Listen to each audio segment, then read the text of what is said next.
Hello everyone, আসসালামু আলাইকুম। আশা করি সবাই অনেক বেশি ভালো আছেন। আমরা সকলেই শারীরিকভাবে সুস্থ থাকলে মানসিকভাবে সুস্থ নাই, কারণ আমাদের দেশ, আমাদের প্রিয় দেশ বাংলাদেশে এখন ধর্ষণের সেঞ্চুরি চলছে। রেগুলার ফেসবুক স্ক্রল করতে করতে ফেসবুকে নিউজ ফিডে ধর্ষণের চিত্র প্রতিদিন থাকছেই, আর এটার তো কোনো বিচার বাংলাদেশে নাই। তাই আমার ভিডিওটি দেশ এবং দেশের বাইরে যারা দেখছেন সবাই একটি করে শেয়ার মারবেন এবং সকলের কাছে পৌঁছায় দিবেন। আমি বাংলাদেশের বর্তমান সরকার এবং বাংলাদেশের ঊর্ধ্বতম কর্মকর্তাদেরকে বলতে চাই, এবং প্রশাসনের যদি কোনো ব্যক্তি ভিডিওটি দেখে থাকেন তাদেরকে আমি বলতে চাই, আপনারা বাংলাদেশে ধর্ষণের কয়টা বিচার করেছেন এই বিদেশের মাটিতে? কয়জন কি বাংলাদেশের ধর্ষণের কেসের ওপেন ক্রসফায়ার দিয়েছেন? আমার জানা মতে একটা কেউ না। তাই বলে দিচ্ছি ভাই, বাংলাদেশের জনগণ এখন সচেতন। বাধ্য করেন না বাংলাদেশের জনগণকে আইন হাতে তুলে নিতে। গত কয়েক মাস আগে আপনারা এটা নিজের চোখে দেখেছেন। আজকে বাসায় আমাদের মা বোন আছে ভাই। গত কয়েকদিন আগে মাগুরার 8 বছরে আসিয়া ধর্ষণ হয়েছে, তার কি বিচার বাংলাদেশে এখন পর্যন্ত হয়েছে?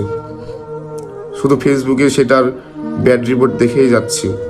ভাই, একটু চিন্তা ভাবনা আমাদেরও হয়, খারাপ ব্যাড চিন্তা আমাদেরও হয়, কারণ বাসায় আমাদের মা বোন আছে। আপনার বাসায় মা বোন আছে, আপনার মেয়ে আছে, এটা নিরাপত্তা কে দেবে? বাংলাদেশের প্রশাসন থেকে নিরাপত্তা দিচ্ছে না। তাই বাংলাদেশের প্রশাসনের কাছে জোরহাত যে 5 জন ধর্ষণকারীকে ওপেনে জনসম্মুখে ক্রসফায়ার দিয়ে দেখেন না এবং জনগণের হাতে তুলে দেন, গণপিটুনি দিতে দিতে তাদেরকে হত্যা করা হোক। দেখা যাক বাংলাদেশে আর কয়টা ধর্ষণ হয়, কারণ নিজের জীবনের মূল্য সবার কাছেই আছে, মরার ভয় সবারই আছে। আমাদের দেশ যেহেতু ইসলাম প্রধান দেশ, তাই ইসলামের একটা বিধান চালু করে দেখেন না, ধর্ষণের একটাই আইন তৈরি করা হোক বাংলাদেশে, সেটার আইন হচ্ছে মৃত্যুদণ্ড। এটা করে দেখেন ভাই, বাংলাদেশে ধর্ষণের হার কমে আসবে এবং বাংলাদেশের মানুষ স্বস্তি পাবে।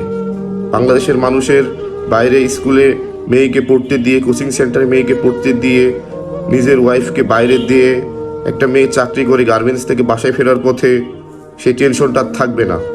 তারা নিশ্চিন্তে বাসায় ফিরতে পারবে। সবাই ভালো থাকবেন, সুস্থ থাকবেন, এবং আমার ভিডিওটি যারা দেখেছেন তাদেরকে অসংখ্য ধন্যবাদ, এবং একটি করে অবশ্যই ভিডিওটি শেয়ার মারবেন। আল্লাহ হাফেজ।